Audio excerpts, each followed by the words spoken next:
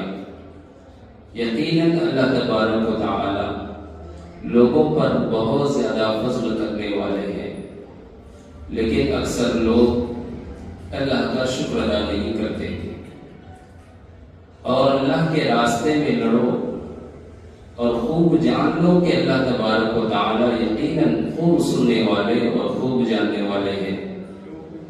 کون ہے وہ جو اللہ کو بہترین اچھے طریقے سے قرض دے، بس اللہ تبارک و تعالی اس کے لیے اس کے قرض کو دگنا کر دے اور دگنے سے بھی زیادہ۔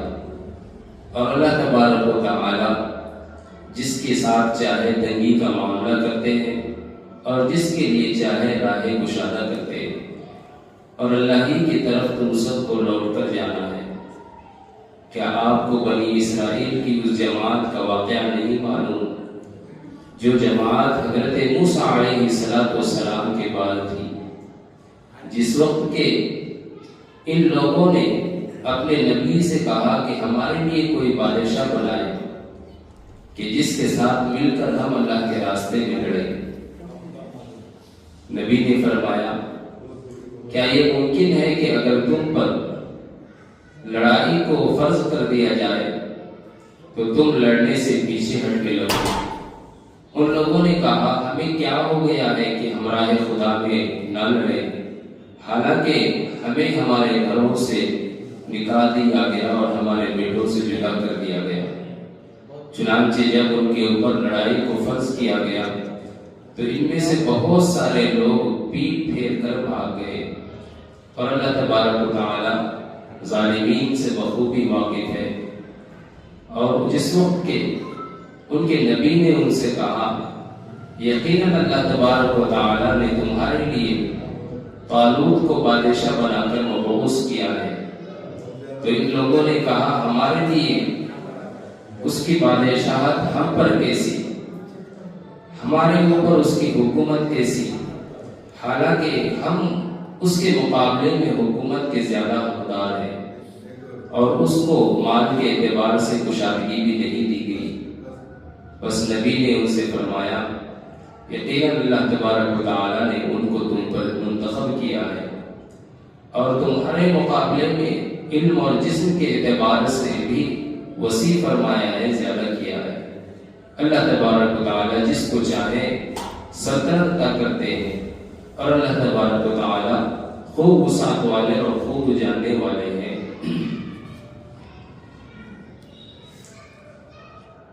آج کی تلاوت کی ہوئی آیتوں میں تقریباً سوا صفحہ آیت نمبر 244 سے آیت نمبر 247 تک یہ آیات تلاوت کی گئی۔ پچھلی آیتوں میں طلاق کا، نکاح کا، عدت کا،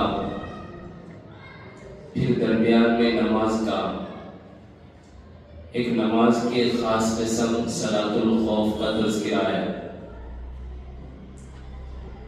اگر آپ کو یہ بات یاد ہو، اسی پارے میں 3-4 رکوع پہلے ایک آیت آئی تھی، اور وہ آیت یہ ہے کہ نیکی صرف یہ نہیں ہے کہ مشرق اور مغرب کی طرف رخ کر کے نماز پڑھے، بلکہ نیکی یہ ہے کہ اللہ پر، آخرت کے دن پر ایمان لائے اور اپنے مال کو راہ خدا میں خرچ کرے۔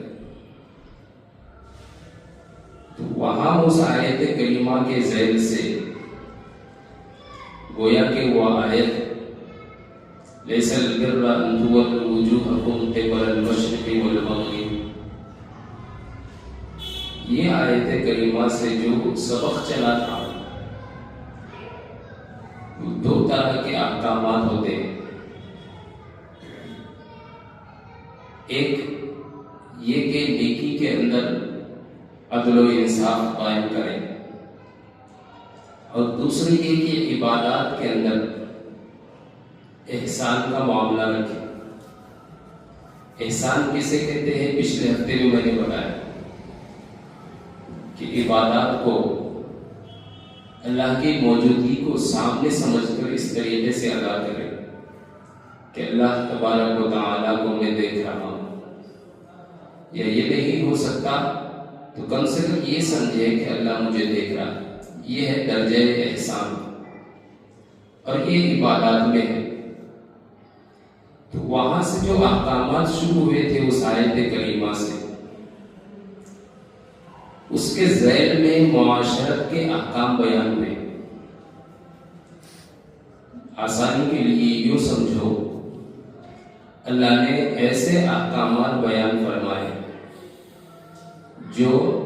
جن کا تعلق اخلاقیات سے بھی ہے، معاشرت سے بھی ہے، تجارت سے بھی ہے، انسان کی نجی زندگی سے بھی ہے، معاشرتی زندگی سے بھی ہے۔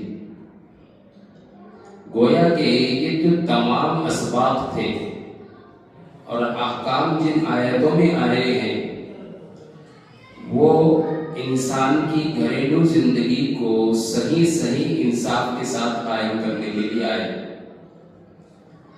ان آیتوں کا نچوڑ یہ ہے کہ انسان اپنی گھریلو زندگی کے اندر عدل و انصاف کا معاشرہ بنائے، عدل و انصاف کو قائم کرے۔ کمی زیادتیاں ہوتی ہیں، ان کمی زیادتیوں کو درجہ احسان کے ذریعے سے عبادت کے اندر لا کر ان کمی زیادتیوں کو دور کرے۔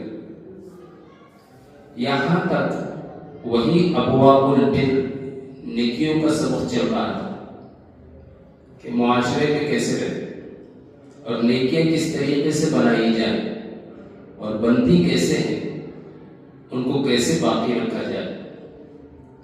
یہاں تک پچھلے ہفتے تک ان تمام نیکیوں کے اسباق کا بیان ختم ہوا۔ اب درمیان میں ایک آیت کریمہ آئی تھی، اور وہاں جہاد فی سبیل اللہ کے عنوان پر میں نے تفصیلی گفتگو کی تھی۔ اب یہاں سے اسی مسئلے کو لے کر اللہ تبارک و تعالی نے دو حکم بیان فرمائے۔ ایک ہے جہاد فی سبیل اللہ، کہ راہ خدا میں اپنی جانوں کا نذرانہ پیش کرنا اور جوان مردی کے ساتھ اللہ کے دین کی سرفرازی کے لیے لڑنا۔ اگر موت مقدر ہوئی تو شہید کہا جائے گا، اور جوان مردی سے لڑتے لڑتے فتح یاب ہوا تو غازی کہلائے گا۔ اور دونوں بھی صورتوں میں راہ خدا میں لڑنے کے بڑے فضائل ہیں۔ دوسرا حکم ہے جہاد بالمال فی سبیل اللہ، یہ بھی جہاد ہی کی قسم ہے۔ جہاد کی کئی قسمیں میں نے بتایا تھا۔ جہاد بالنفس، اپنے جسم کو میدان جہاد میں اتارنا۔ جہاد بالمال، مال کو راہ خدا میں خرچ کرنا۔ جہاد بالعلم، علم کی تبلیغ میں اپنے آپ کو کھپانا۔ جہاد کی کئی قسمیں۔ پھر جہاد بالنفس کی قسمیں ہیں، اپنے نفس کے ساتھ لڑنا، نیکیوں پر باقی رہنے کے لیے لڑنا، خواہشات سے رکنے کے لیے لڑنا۔ یہ تمام تفصیلات میں نے بتائی تھی۔ تو یہاں سے انہی دو حکموں کو بیان کیا گیا۔ ایک ہے جہاد بالنفس، اپنے آپ کو اللہ کے لیے پیش کرنا، راہ خدا میں لڑنے کے لیے۔ دوسرا ہے جہاد بالمال، راہ خدا میں مال کو خرچ کرنا۔ ان دونوں حکموں پر جہاد بالنفس ہے، راہ خدا میں لڑنا، اس کے اوپر اللہ تبارک و تعالیٰ نے ایک مثال بیان فرمائی ہے بنی اسرائیل کی۔ یہ مثال آپ کو کب سمجھ میں آئے گی؟ یہ مثال اسی وقت سمجھ میں آئے گی جب ہمارے سامنے جہاد کا حقیقی تصور ہوگا، اور اسلام میں جہاد کی کیا حیثیت ہے۔ میں نے حدیث سنائی تھی، حضرت عبداللہ بن عمر رضی اللہ تعالیٰ عنہ فرماتے ہیں الجہاد ذروۃ سنام الاسلام، اسلام کی کوہان ہے جہاد۔ کوہان اونٹ کے جسم کے اندر جو ابری ہوئی ہڈی ہوتی ہے اس کی گردن کے پاس، اس کو کہتے ہیں کوہان، اور وہ اونٹ کے جسم میں سب سے زیادہ نمایاں اور ظاہر ہوتا ہے، اونٹ کی ساخت اسی سے سمجھ میں آتی ہے۔ تو جہاد کو بھی اسلام میں کوہان کہا گیا۔ تو اسلام میں اعلاء کلمۃ اللہ، دین کی سربلندی، اقامت دین کو قائم کرنے کے لیے سب سے اعلیٰ ذریعہ جہاد ہے، سب سے اعلیٰ۔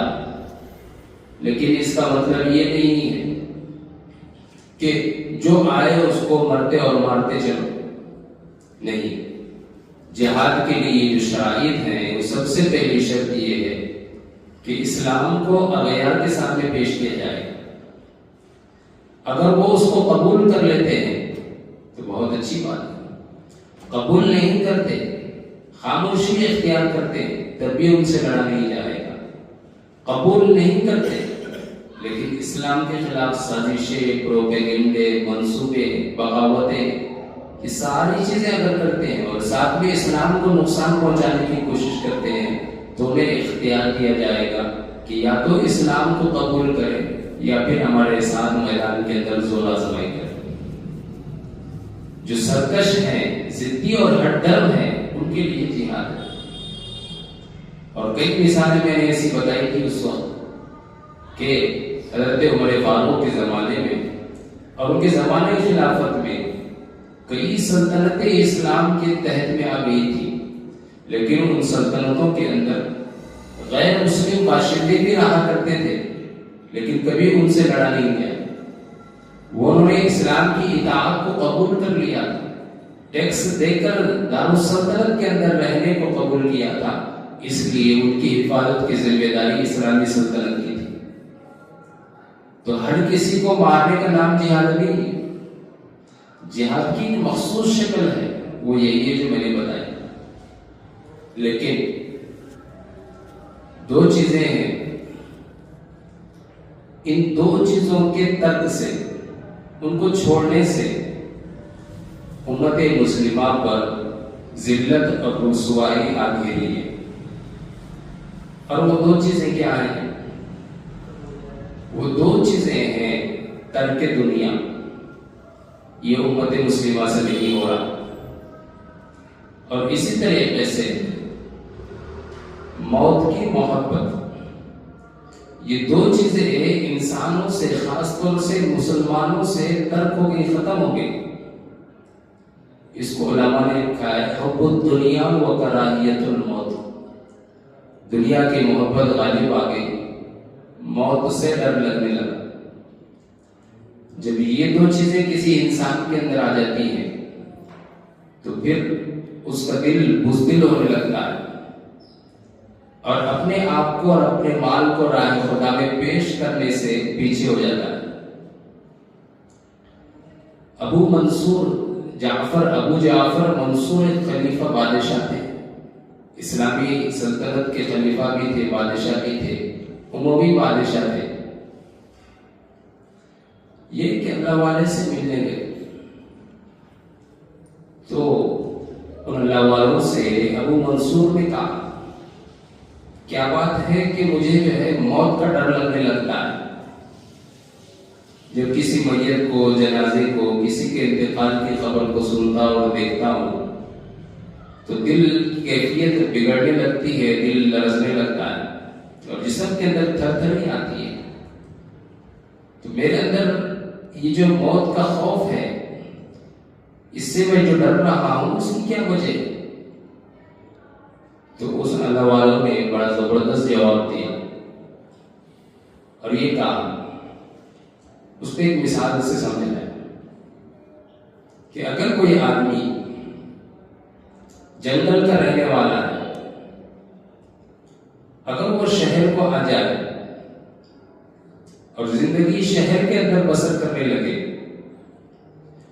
پھر شہر میں بسر کرتے کرتے لمبا عرصہ اس کو ہو گیا ہو، شہر کی فضا، یہاں کے ماحول اور موسم سے اس کا مزاج بن گیا ہو، اگر اس کو دوبارہ پھر جنگل کی طرف بھیجیں گے تو بتاؤ اس کے جنگل کی دنیا آباد جیسے پہلے تھی اب ایسے رہ سکے گا جنگل کے اندر، یا وہاں سے بھاگ کر آئے گا؟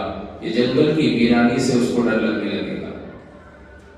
بادشاہ نے کہا کہ جو شہر کے اندر رہ رہا ہو اسے اگر ویران جنگل میں بھیجیں گے تو ویرانے سے اس کو خوف ہوگا، ڈرنے لگنے لگے گا۔ تو اللہ والے نے کہا یہی مثال ہماری ہے، اللہ تبارک و تعالیٰ نے ہمیں دنیا سے جی لگانے کے لیے نہیں بھیجا، ہم نے اس دنیا کو آباد کر لیا، اور جو اس دنیا کے بعد، موت کے بعد جو گھر ہے اس کا آخرت، اس کو ویران کر دیا۔ اب دنیا کو آباد کر کے جب ویران گھر کی طرف چل رہے ہیں تو اس کی ویرانی سے ڈر لگنے لگا، موت سے ڈر لگنے لگا ہے، اور انسان بزدل ہوا جا رہا ہے۔ کتنی اہم بات بتائیں، اللہ والوں نے اسی کو مثال سے بیان فرمایا، اور مثال کی کشتی کی، کشتی کے چلانے کا سبب پانی ہے، پانی ہے تو کشتی اس پر چلتی ہے۔ جب کشتی کے اندر سوراخ ہو جائے اور اس کے اندر پانی آ جائے تو وہی پانی جو کشتی کے چلانے کا سبب تھا وہی اس کے ڈبونے کا سبب بنے گا۔ ہماری مثال بھی یہی ہے، اللہ نے دنیا کے اندر اتنی ہی ضرورت کو اختیار کرنے کا حکم دیا جس کے ذریعے سے ہماری زندگی کی گاڑی چل سکے، اور اگر ہمیں پوری دنیا ہی اپنی گاڑی کے اندر بسا لی تو پھر دنیا بھی ڈوبے گی اور آخرت بھی ڈوبے گی، جیسے وہ کشتی کو جیسے پانی ڈوبا دے گا۔ تو دو چیزیں، حب الدنیا، دنیا کی محبت دل کے اندر آنا، اور دوسرا ہے کراہیت الموت، موت سے ڈر لگنے لگنا۔ مومن کے لیے یہ دونوں بھی چیزیں نہیں ہیں، مومن کے لیے ہے ترک دنیا، دنیا کی محبت نہیں، بلکہ دنیا میں اتنا رہو، کن فی الدنیا کأنک غریب او عابر سبیل، مسافر کی طرح رہو یا قیدی کی طرح رہو، بس کھانا مل گیا زندگی بسر کر۔ اللہ کے رسول صلی اللہ علیہ وسلم ایک مرتبہ مسجد نبوی میں نماز کا وقت ہو گیا اور تکبیر ہو گئی، اللہ کے رسول مصلی پر کھڑے ہیں، جیسے ہی تکبیر اقامت ختم ہوئی آپ گھر کی طرف لے کر گئے، واپس چلے گئے۔ صحابہ کرام پریشان ہو گئے کہ ایسا کبھی نہیں ہوا، تکبیر کہیں گئی ہو اور آپ مصلی سے بغیر تکبیر تحریم آ کے واپس اپنے حجرے کی طرف گئے ہو، ایسا کبھی نہیں ہوا۔ ہاں آنے میں دیر ضرور لگائی ہے، جب تک آپ نہیں آتے صحابہ نماز نہیں پڑھتے، لیکن جب ایک بار مصلی پر آ گئے تو نماز پڑھائے بغیر جاتے گئے۔ کچھ دیر کے بعد آپ دوبارہ آئے، نماز پڑھائی، نماز ختم کی۔ یہ عجیب صورتحال صحابہ کو پریشان کر رہی تھی، صحابہ نماز کے بعد جمع ہو گئے اور پوچھا اللہ کے رسول آج کیا بات ہے، آپ نماز کے لیے تکبیر جب کہیں گئی تو آپ اس کے بعد اپنے گھر چلے گئے، پھر تھوڑی دیر کے بعد آ کر نماز پڑھائے۔ اللہ کے رسول نے فرمایا جس وقت تکبیر ختم ہوئی اچانک میرے دل کے اندر خیال آیا کہ گھر کے اندر دنیا کے سامان میں سے کوئی چیز رکھی ہوئی، میں گھر میں گیا تو سونے کا ایک ٹکڑا پڑا ہوا تھا، میں نے وہ خیرات کرنے کا حکم دیا اور دے کر پھر آ کر نماز پڑھایا۔ کسی نبی کے لیے یہ مناسب نہیں ہے کہ اس کے گھر میں دنیا کا قیمتی سامان موجود ہو اور مصلی پر امامت کرے۔ جب نماز ختم ہوئی جبرائیل امین آئے اور آپ کو سلام کیا اور کہا کہ اللہ نے سلام فرمایا اور یہ بھی کہا ہے کہ اگر آپ چاہیں تو پہاڑ کو سونا بنا دیں تو اللہ تبارک و تعالیٰ نے مجھے اختیار دیا تھا، لیکن میں نے جبرائیل امین سے درخواست کی، میں اللہ سے بس اتنی ہی دعا کرتا ہوں کہ اللہ تبارک و تعالیٰ مجھے اتنا دے جتنا میرے جسم کے لیے کافی ہو جائے، اور نہ ملے تو میں اس پر صبر کروں۔ چنانچہ یہی ہوا۔ آپ کی پوری زندگی دیکھیں، آپ کا جب اس دنیا سے وصال ہوا تو آپ کے گھر میں کچھ نہیں تھا، آپ کے گھر میں کچھ نہیں تھا۔ یہ دنیا سے بے رغبتی ہے، اسی کا خدشہ اللہ کے رسول نے ذکر کیا اور حدیث کے اندر، بخاری شریف کے اندر روایت ہے کتاب المغازی میں۔ اور کیا کہا آپ نے کہ میں تم پر میرے جانے کے بعد اس دنیا سے شرک کا، کفر کا خدشہ نہیں کرتا، مجھے اس بات کا خوف نہیں ہے، لیکن اس بات کا ولکنی اخاف کہ بسطت علیکم الدنیا کما بسط قبلکم، کہ تم پر دنیا پھیلائی جائے اور دنیا سے تم کو رغبت ہو جائے، جیسے کہ تم سے پہلے کے لوگوں کو جو ہے دنیا سے رغبت پیدا ہوئی، فہلکوا، پھر وہ ہلاک ہو گئے، یا فاہلکوا، وہ ہلاک کر دیے۔ دنیا سے بے رغبتی یہ اصل چیز ہے، یہی انسان کی منزل غنا، یعنی استغنا جو انسان کے اندر آتا ہے، اسی کی یہ پہلی کڑی ہے۔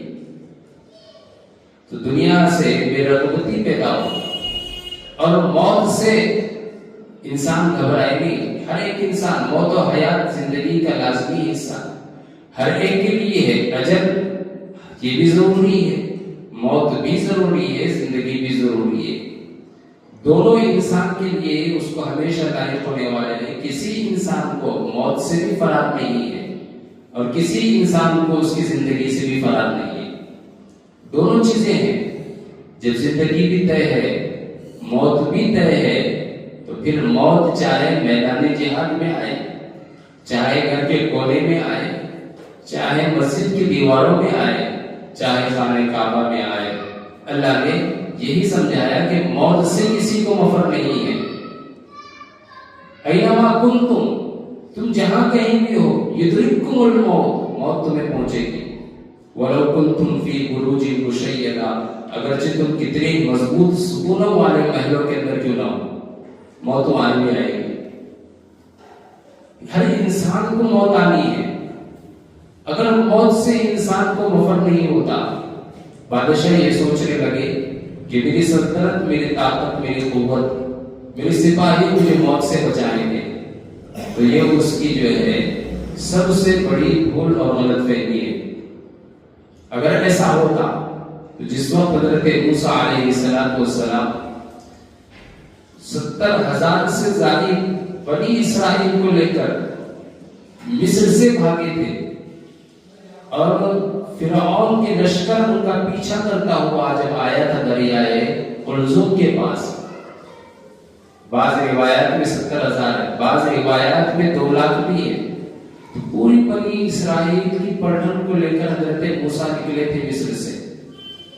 جس وقت حضرت موسیٰ نکلے تھے مصر سے اور سامنے دریا کھڑا تھا، جانے کی کوئی جو ہے سبیل اور ترتیب نہیں تھی، اور پیچھے سے فرعون کا لشکر آ رہا تھا، لاکھوں لوگوں کا لشکر۔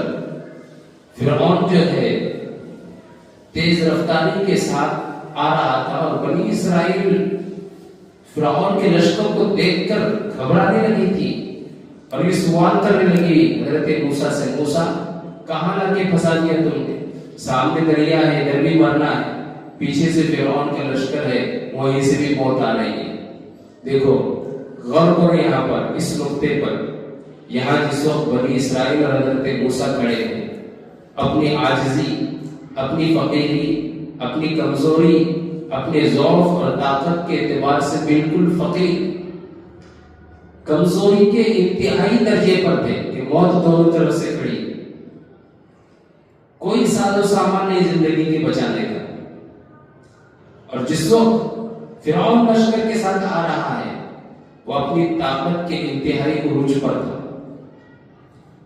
لاکھوں لوگ اس کے ساتھ تھے لشکر کے اندر، ایک طرف سلطنت تھی، اور ایسا بھی نہیں کہ بنی اسرائیل بھاگے جا رہے تھے، بنی اسرائیل تو دریا کی وجہ سے رک گئے تھے کہ آگے جا نہیں سکتے، تو شکار بھی اس کو تیار ملا ہوا تھا، لیکن کیا ہوا؟ جو موسیٰ کمزوری کے انتہائی درجے پر تھا کہ سوائے موت کے کوئی چارہ نہیں تھا، اللہ نے اپنی کرامت اور معجزے سے حضرت موسیٰ اور بنی اسرائیلیوں کو بچایا موت کے منہ سے۔ اور جو طاقتور اپنی انتہا کی طاقت پر تھا، بلا کی قوت اس کے پاس تھی، لیکن اللہ نے اس کو موت کے گھاٹ کے اندر اتار دیا۔ سارے ساز و سامان کے موجود ہونے کے باوجود موت بھی فرعون کو نہیں بچا سکی، اور کچھ نہ ہونے کے باوجود حضرت موسیٰ اور بنی اسرائیلیوں کو دریا پار کرائے گئے۔ یہ نقطہ ہے سمجھنے کا۔ ہم چاہیں جتنا ہی طاقت کے غرور کے اندر ہوں، صحت مندی کی خود پسندی کے اندر ہوں، طاقت کے نشے میں چور چور کیوں نہ ہو، لیکن موت سے بھاگ نہیں سکتے۔ تو پھر موت سب سے اعلیٰ موت کون سی ہے؟ سب سے موت اعلیٰ وہ ہے جو راہ خدا میں لڑتے ہوئے آئے۔ حضرت خالد بن ولید سیف اللہ، ان کو لقب دیا اللہ کے رسول نے، ابو سلیمان کہتے تھے لوگ ان کو۔ ساری اسلامی جنگوں کے اندر کمانڈری کی حیثیت سے رہے، کمانڈر ان چیف تھے۔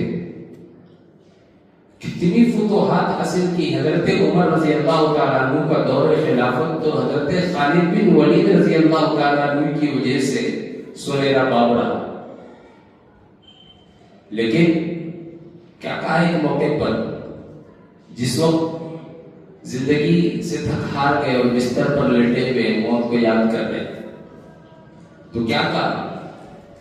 لوگوں کو مخاطب کیا اور کہا کہ او لوگوں جو بزدل ہو، موت سے ڈرتے ہو، یاد رکھو اگر موت سے ڈرتا خالد بن ولید تو اس کو موت پہلے ہی لمحے کو اچک لیتی۔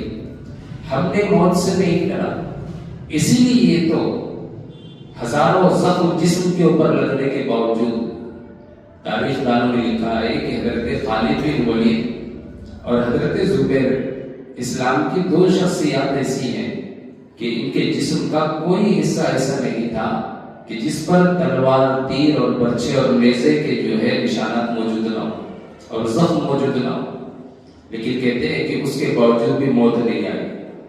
ہم میدان جہاد کے اندر موت کی تمنا کرتے رہے، لیکن موت دیکھو کہاں آ رہی ہے، آج بستر کے اوپر آ رہی ہے۔ موت نے خالد بن ولید کو بستر پر لا کھڑا کر دیا، جبکہ اس کی خواہش یہ تھی کہ موت میدان جہاد میں آئے۔ تو جہاد میں جانے سے ہی، راہ خدا میں ہی لڑنے سے موت آتی ہے، یہ غلط فہمی ہے۔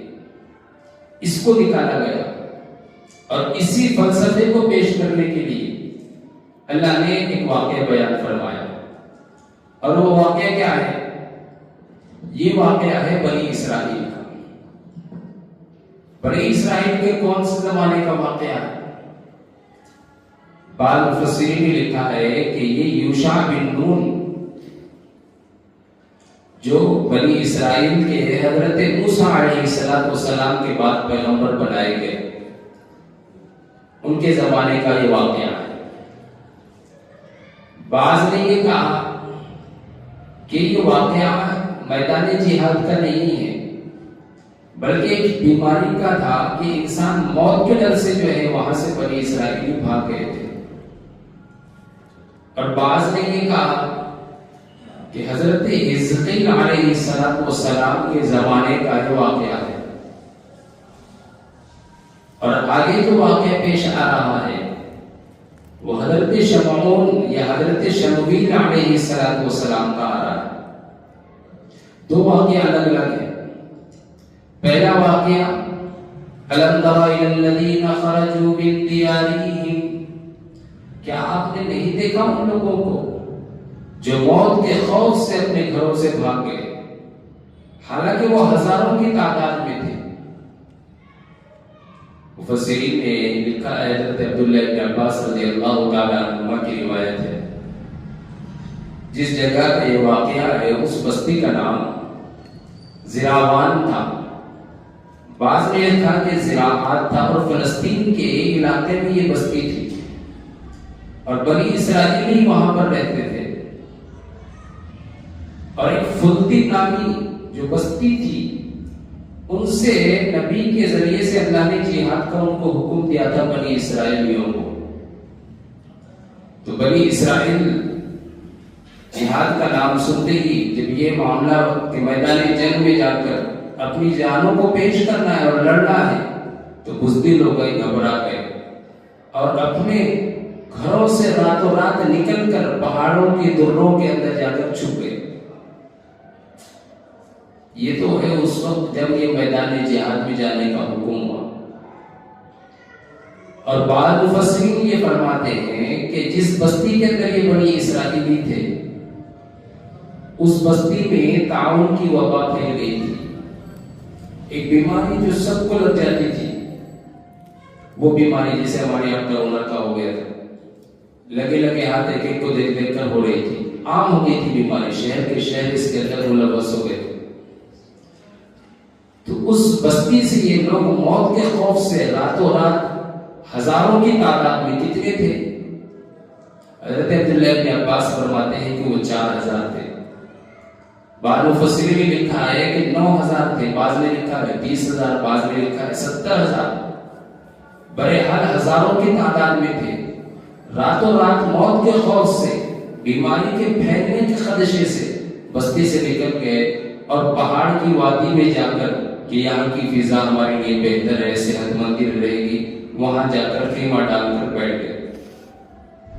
اللہ تبارک و تعالیٰ کو چاہے میدان جنگ سے منہ موڑنا ہو یا چاہے واقعہ تعاون کا ہو، اس سے بھاگنا ہو، اللہ کو یہ پسند نہیں آئے۔ اللہ نے خود کا حکم دیا، منہ تو مر جاؤ۔ بعض روایات میں لکھا ہے کہ اللہ نے 2 فرشتوں کو ان 2 پہاڑوں کے دروں پر کھڑے کیا اور کہا کہ چیخو۔ فرشتوں نے چیخنے کی آواز لگائی، جس کی وجہ سے وہ سارے کے سارے مر گئے، ہزاروں کی تعداد میں۔ کچھ عرصہ گزرا، 1 ہفتہ گزرا، بعض روایت میں ہے کہ اتنا لمبا عرصہ گزرا کہ ان کی ہڈیاں نظر آ رہی تھی، صرف کنکال، گوشت کو سب ختم ہو گئے تھے۔ ہزاروں بنی اسرائیلی میدان کے اندر پڑ گئے تھے، وہیں کا وہیں موت تاری ہو گئی ان کے اوپر۔ تو اللہ کے نبی حضرت حزقیل علیہ السلام کبھی کبھی ان پہاڑوں کے اندر عبادت کرنے کے لیے آتے تھے۔ جب انہوں نے دیکھا کہ یہاں ہزاروں کنکال اور لاشیں پڑی ہوئی ہیں، تو انہیں سبب معلوم نہیں تھا کہ کیوں مر گئے۔ انہوں نے اللہ سے دعا کی کہ اللہ اتنی لاشیں، نہ جانے کس بستی کے یہ لوگ تھے، تو ان بچوں کا اور عورتوں کا کیا ہوگا؟ اللہ ان کے لیے میری دعا کو قبول فرما، ان کو دوبارہ زندہ فرما۔ اللہ کے محبوب پیغمبر کی دعا پر اللہ نے ان کو دوبارہ زندہ کر دیا، ثم احیاہم، اللہ نے پھر ان کو زندہ کر دیا۔ جب دوبارہ زندگی ان کو ملی تو موت اور زندگی کی حقیقت انہیں پتہ چلی کہ زندگی بھی برحق ہے اور موت بھی برحق ہے، کہ مرنے کے بعد دوبارہ پھر زندہ اس طریقے سے کیا جاتا ہے۔ امام ابو بکر جساس رحمۃ اللہ علیہ، جنہوں نے تفسیر قرطبی لکھی ہے، وہ کہتے ہیں کہ یہ واقعہ ان آیات کے اندر جو ہے، یہ آیت کریمہ دلیل ہے اس بات کے اوپر کہ انسان کو عالم برزخ سے سامنا کرنا پڑتا ہے، اور عالم برزخ سے ہمیں انسان کو گزرنا پڑے گا۔ یہی آیت کریمہ قبر کے احوال پر دلیل ہے، یہی آیت کریمہ انسان کے مرنے کے بعد میدان محشر میں دوبارہ اٹھنے پر دلیل ہے، یہی آیت کریمہ۔ اور اس طرح کا ایک واقعہ نہیں، اللہ نے بطور معجزے کے اور اپنی قدرت کے اوپر دلیل کو قائم کرنے کے لیے ایسے کئی واقعات قرآن کریم میں بیان فرمائے۔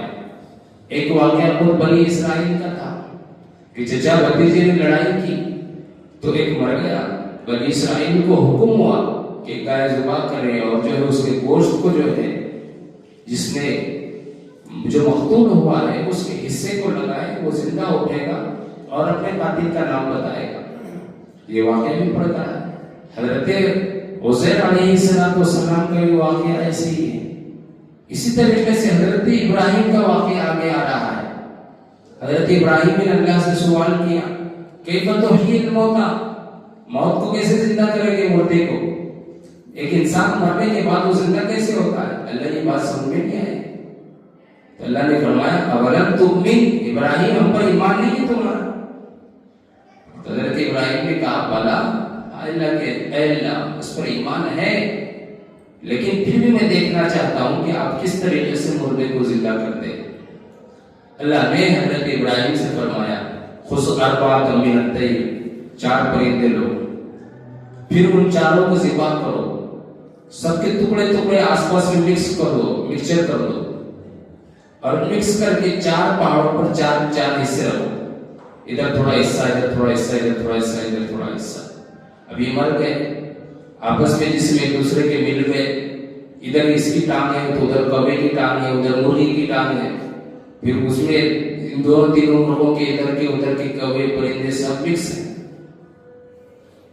خذ اربعۃ من الطیر، پھر کیا کہو ان پرندوں کے نام لے کر پکارو، جب ان کا گوشت تم چاروں پہاڑوں پر دور دور تک دو تو پکارو، آواز دو، مور کو آواز دو، کوے کو آواز دو، مرغ کو آواز دو۔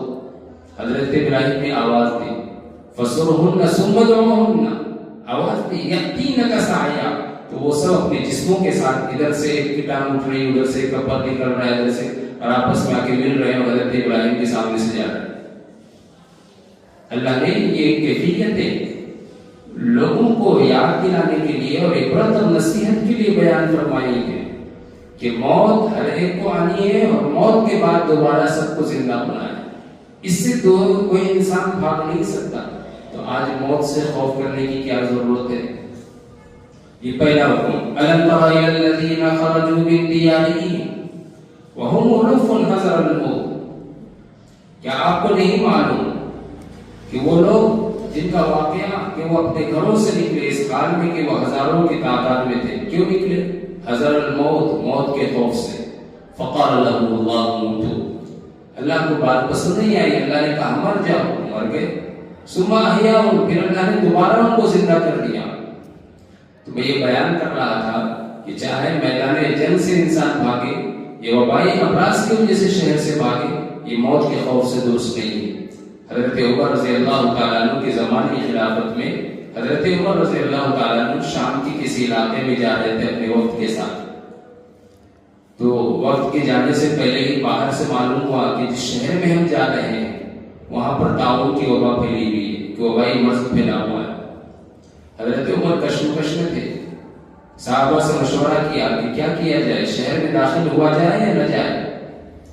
تو اس وقت حضرت عبدالرحمن بن عوف آپ کے ساتھ تھے، تو انہوں نے کہا مجھے اچھی طریقے سے یاد ہے اللہ کے رسول صلی اللہ علیہ وسلم نے ارشاد فرمایا تھا کہ خبردار جب کسی بستی کے اندر وبائی کوئی مرض پھیل رہا ہو اور لوگوں کی اس سے موتیں واقع ہو رہی ہوں، تو جو اس بستی کے اندر مقیم ہے وہ موت کے خوف سے بستی سے باہر نہ نکلے، اور جو بستی کے اندر نہیں ہے، جو باہر کسی دوسری بستی میں اور وہاں پر جو ہے یہ وبائی مرض نہیں ہے، تو اس کو اجازت نہیں ہے کہ جس بستی میں وبائی مرض پھیلائے اس میں داخل ہو، نہ اندر سے باہر کوئی جائے نہ باہر سے اندر کوئی آئے۔ حضرت عمر نے فرمایا الحمدللہ، اللہ تیرا شکر ہے تجھے صحیح موقع پر جو ہے یہ فیصلہ سنایا۔ تو یہ کیوں؟ یہ اسباب کے تحت میں کہ خدا نہ خواستہ تم شہر کے اندر چلے جاؤ اور مرض تمہیں لگ جائے اور پھر جو ہے بیماریوں میں اضافے کا سبب تمہاری وجہ سے بنے، اس لیے یہ احتیاط کے درجے میں ہے، ورنہ تو عام ضابطہ یہی ہے کہ تم جہاں کہیں بھی رہو گے موت اسی حالت میں آئے گی، وہ ضابطہ یہی ہے سر۔ تو بہرحال ان اللہ لذو فضل علی الناس، اللہ نے یہ فضل والا معاملہ فرمایا ان پر، ولکن اکثر الناس لا یشکرون۔ پھر یہ حکم، یہ واقعہ سنانے کے بعد اللہ نے وہ جہاد فی سبیل اللہ کا حکم فرمایا، وقاتلوا فی سبیل اللہ۔ بزدل بن کر گھر کے اندر بیٹھنے سے کچھ نہیں ہوگا، راہ خدا میں لڑنا پڑے گا۔ وَاعْلَمُوا أَنَّ اللَّهَ سَمِيعٌ عَلِيمٌ، اور جان لو کہ اللہ تبارک و تعالی خوب سننے والے اور جاننے والے۔ یہ تو تھا جہاد بالنفس۔ اب اس کے تحت میں جہاد بالمال کا بھی حکم ہے۔ جہاد بالمال کسے کہتے ہیں؟ کبھی کبھی ایسا ہوتا ہے کہ انسان خود اپنے ہاتھ اور پیر سے چل کر میدان میں جا نہیں سکتا، کوئی بیماری ہے، عذر ہے، یا کچھ معاملات ایسے ہیں کہ جن کی وجہ سے وہ شرکت نہیں کر سکتا، جیسے حضرت عثمان جنگ بدر میں شریک ہوئے بھی، آپ کی صاحبزادی حضرت رقیہ جو آپ کی نکاح میں تھی، بیمار تھی، اللہ کے رسول نے خود کہا تھا کہ عثمان تم رقیہ کی عیادت کرو، وہ جان نہیں سکتے تھے۔ پھر کچھ صحابی جیسے حضرت عبداللہ ابن ام مکتوم تھے، نابینا تھے، اللہ کے رسول نے انہیں روک دیا تھا کہ تم مدینہ کے اندر نیابت کرو، یہاں امام بن کر کرو۔ تو یہ جو لوگ تھے عذر کی بنیاد پر جان نہیں سکتے تھے۔ مثال کے طور پر چاہے جسمانی عذر ہو یا کوئی اور عذر ہو، تو اس کا مطلب یہ نہیں کہ جب جان سے پیچھے ہٹ گئے تو مال سے بھی پیچھے ہٹ جاؤ۔ جان نہیں سکتے تو کم سے کم راہ خدا میں مال کو خرچ کرو۔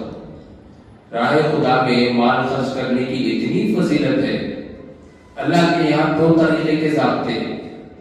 ایک ہے ادنا ضابطہ، قرآن کریم میں بیان فرمایا اللہ نے، من جاء بالحسنۃ فلہ عشر امثالها، جو 1 روپیہ خرچ کرے گا، 1 درہم خرچ کرے گا، اس کے بدلے میں اللہ اس کو 10 درہم کا ثواب دیں گے۔ یہ ہے سب سے ادنا درجہ۔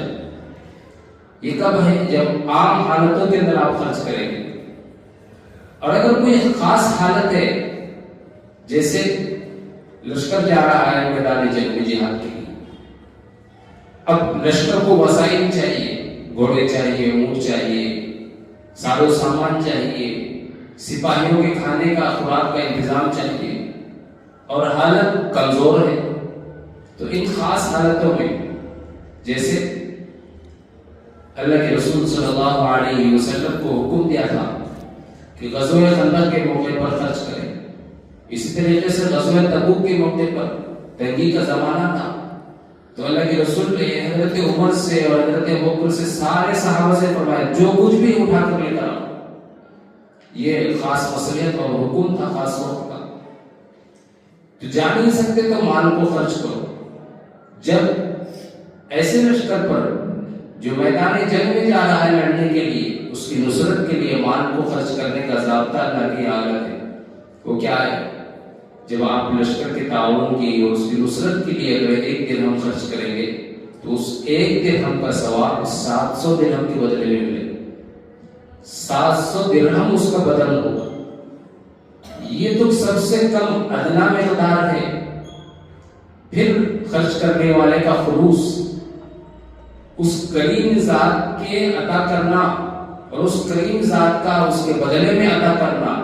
اللہ کی ذات سب سے وراء الورا ہے۔ اللہ اپنی شان جودت و سخاوت کے اعتبار سے یضاعف لمن یشاء، جتنا چاہے اتنا زیادہ بڑھا کر دے دیتے ہیں۔ یہ تو سب سے کم مقدار ہے، یعنی منیمم اتنا ملے گا، میکسیمم کی کوئی حد نہیں ہے، منیمم کم سے کم اتنا کہ 700 درہم کو اس کو ثواب ملے گا۔ بعض روایات میں یہ بھی آیا ہے، مستدرک اور حاکم کی روایات میں، کہ 1 نیکی کا بدلہ راہ خدا میں خرچ کرنے پر 1 درہم کا بدلہ 2 لاکھ نیکیاں بھی ملتی ہیں، 20 لاکھ نیکیاں بھی ملتی ہیں۔ حضرت ابو ہریرہ کی روایت ترمذی میں یہی ہے، انہوں نے یہ آیت پڑھ کر سنائی کہ یضاعف لمن یشاء، جس کو چاہے اللہ دے دے، اب جتنی چاہے دے دے۔ اللہ نے اسی ضابطے کو سورہ بقرہ میں آگے چل کر سنایا، سمجھایا، مثل الذین ينفقون اموالهم فی سبیل اللہ، جو لوگ اپنا مال راہ خدا میں خرچ کرتے ہیں اس کی مثال کمثل حبۃ، ایک دانہ ہے، آپ نے زمین کے اندر اس کو بیج دیا، زمین کو بیج کے اندر جو بیج کو زمین کے اندر ڈالا، کھیتی نرم تھی، اس کے اندر جو ہے آپ نے بویا، کیا ہوا؟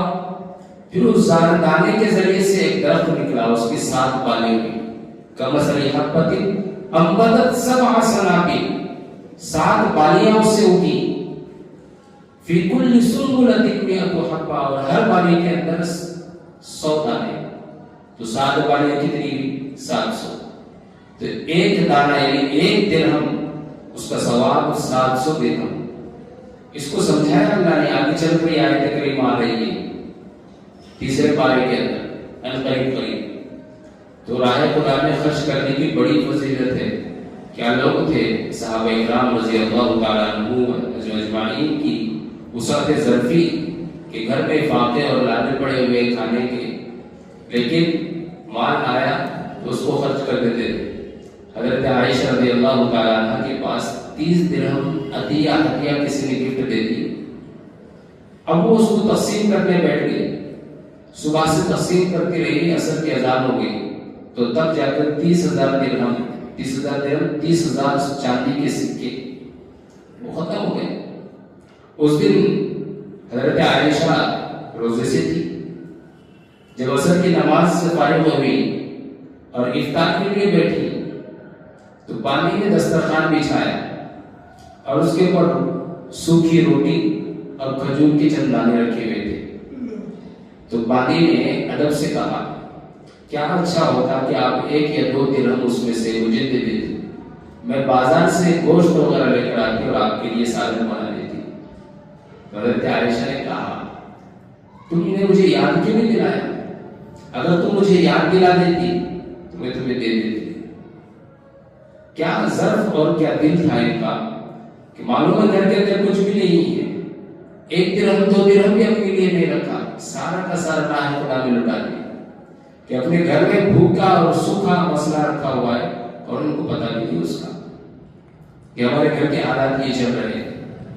حضرت فاطمہ رضی اللہ تعالیٰ عنہ فرماتی ہیں میں اللہ کی قسم کھا کر کہتی ہوں کہ آپ رحمت للعالمین تھے، وہ سارے دونوں جہانوں کے بادشاہ تھے آپ اور ہیں بھی، لیکن اس کے باوجود بھی 3 دن آپ کے گھر میں نہ چولہا جلتا، نہ 3 دن آپ کے گھر میں کوئی سالن پکتا۔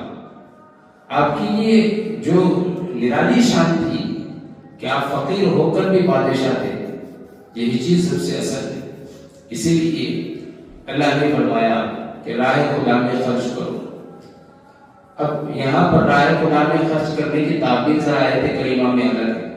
کیا ہے؟ من ذا الذی یقرض اللہ قرضا حسنا، کون ہے وہ جو اللہ کو بہترین اچھے طریقے پر قرض دے؟ اللہ کو قرض دینے کا کیا مطلب ہے؟ جب یہ آیت کریمہ یہودیوں نے سنی تو ان لوگوں نے کہا بڑا عجیب معاملہ ہے مسلمانوں کا کہ ان کا اللہ فقیر ہے، ان اللہ فقیر ونحن اغنیاء، اللہ فقیر اور ہم مالدار ہیں، اللہ ہم سے مال کا مطالبہ کر رہا ہے، قرض مانگ رہا ہے، بڑا عجیب معاملہ ہے۔ یہ سوال یہودیوں نے قائم کیا، اور اس میں دوسرا گروہ اس کا تھا جو بخل کرتے تھے، مال کو خرچ ہی نہیں کرتے تھے۔ تیسرا گروہ مسلمانوں کا تھا جو بے دریغ مال کو خرچ کرتے تھے۔ جب یہ آیت کریمہ جو ہے حضرت ابو الاحرا انصاری رضی اللہ تعالیٰ عنہ کا صحابی ہیں، وہ اللہ کے رسول کے پاس آئے اور کہا اللہ کے رسول میرے 2 سب سے بہترین باغ ہیں، میں دونوں کے دونوں آپ کو دے دیتا ہوں کہ آپ راہ خدا میں خرچ کریں۔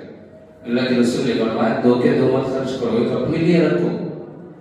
پھر ابو الاحرا رضی اللہ تعالیٰ عنہ نے فرمایا اللہ کے رسول ان دونوں میں سے ایک باغ سب سے بہتر ہے جس میں 600 کھجور کے درخت ہیں، وہ مجھے بہت پسند ہے، میں وہ آپ کو جو ہے راہ خدا میں خرچ کرنے کے لیے آپ کے حوالے کر رہا ہوں۔ اللہ کے رسول نے اسے قبول فرما لیا۔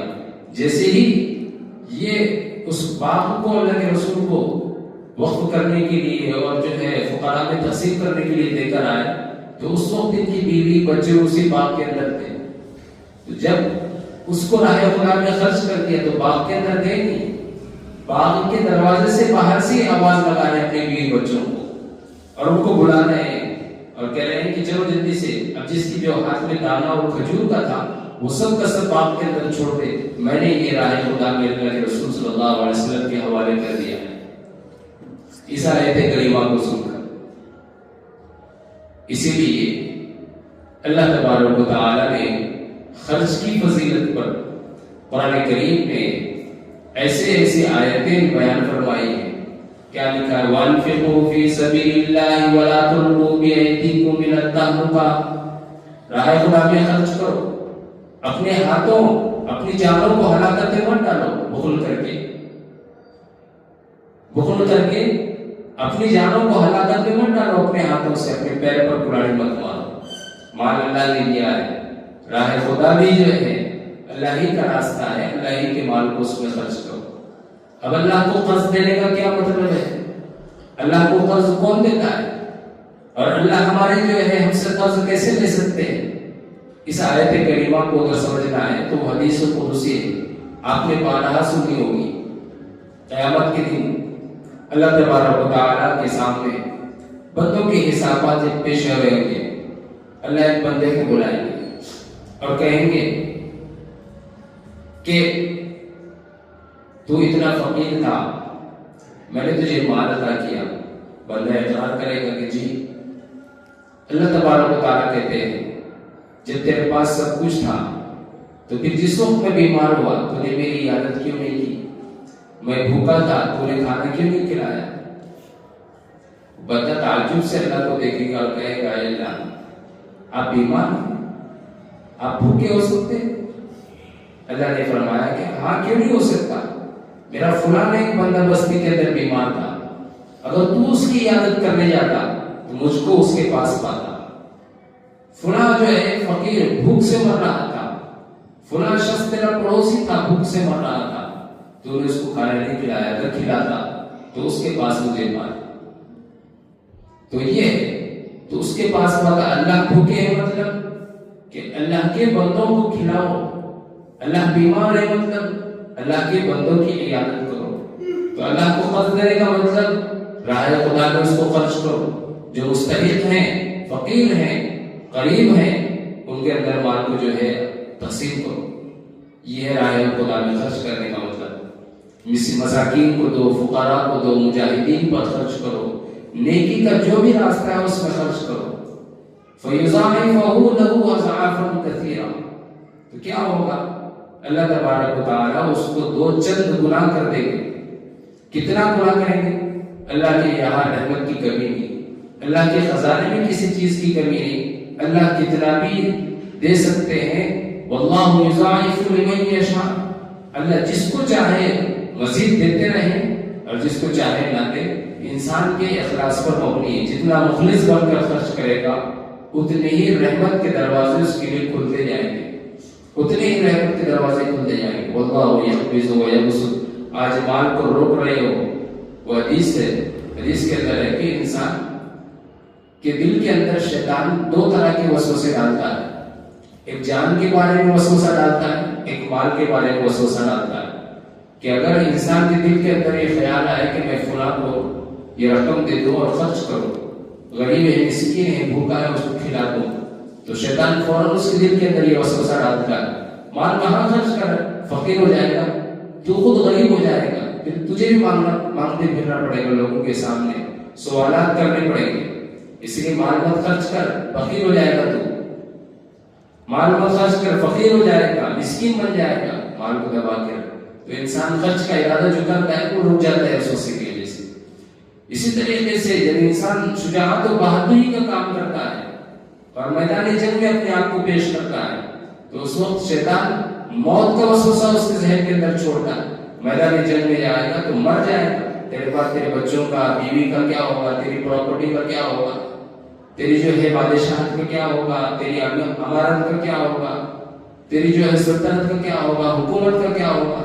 یہ سب وسوسے شیطان اس کے دل میں ڈالتا ہے تو انسان پہ جانے سے رک جاتا ہے. یہ دو وسوسے ہیں جو انسان کو بزدل بناتے ہیں.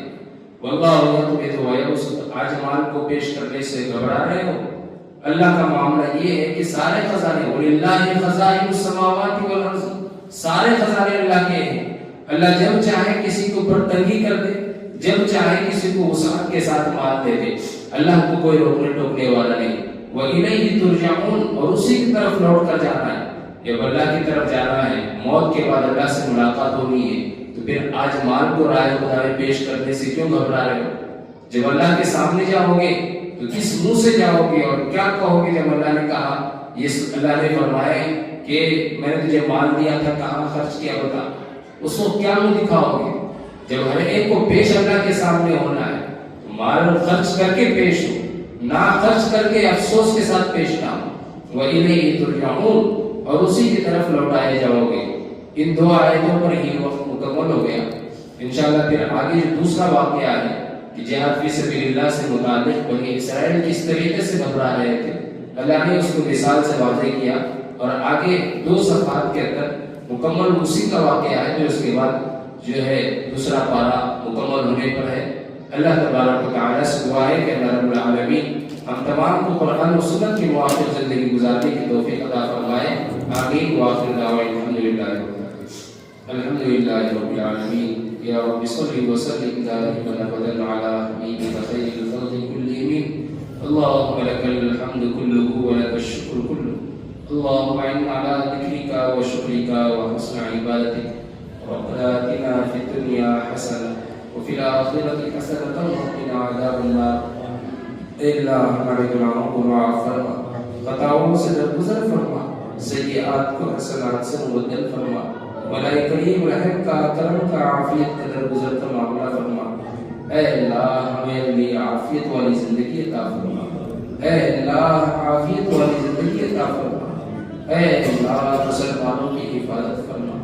عالم اسلام میں جہاں کئی مسلمانوں پر ظلم اٹھایا جا رہا ہے، ستایا جا رہا ہے، پریشان کیا جا رہا ہے، اے اللہ تمام مظلومین کی مدد فرما، ان کی حفاظت فرما، خاص طور سے فلسطین کے مسلمانوں کی حفاظت فرما، بچوں کی، بوڑھوں کی، جوانوں کی، عورتوں کی، سب کی حفاظت فرما۔ اے اللہ نصرت غیبی عطا فرما، غیب سے ان کی مدد فرما، ان کے رزق کے اور کھانے پینے کے انتظامات پیدا فرما، ظالم کو اس کے ظلم سے روک دے یا اس سے نیست و نابود فرما۔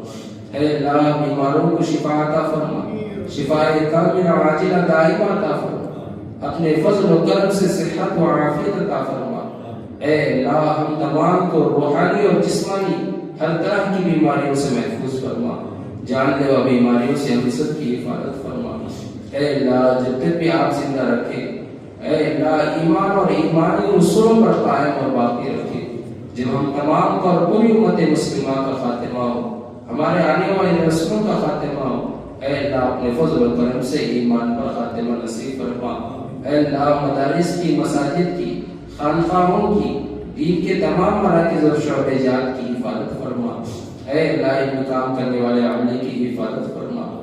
اے اللہ آنے والے اجتماع کو قبول فرما، اے اللہ اسے کامیاب فرما۔ اے اللہ اس کے ذریعے سے مسلمانوں کی زندگیوں میں اے اللہ ایمان اور ایمان کے تمام جو ہے ابواب کو اور دروازوں کو کھول دے۔ اے اللہ ایمان ہماری زندگیوں میں راسخ اور قائم فرما۔ اے اللہ جو کچھ بھی ہماری دینی اور دنیاوی ضروریات ہیں مولا کریم اپنے خزانہ غیب سے اس کا تکفل فرما، ہماری حاجات کی تکمیل فرما۔ اے اللہ ہماری دعاؤں کو نبی علیہ السلام کے صدقے قبول فرما۔ وصلی اللہ علی النبی الکریم برحمتک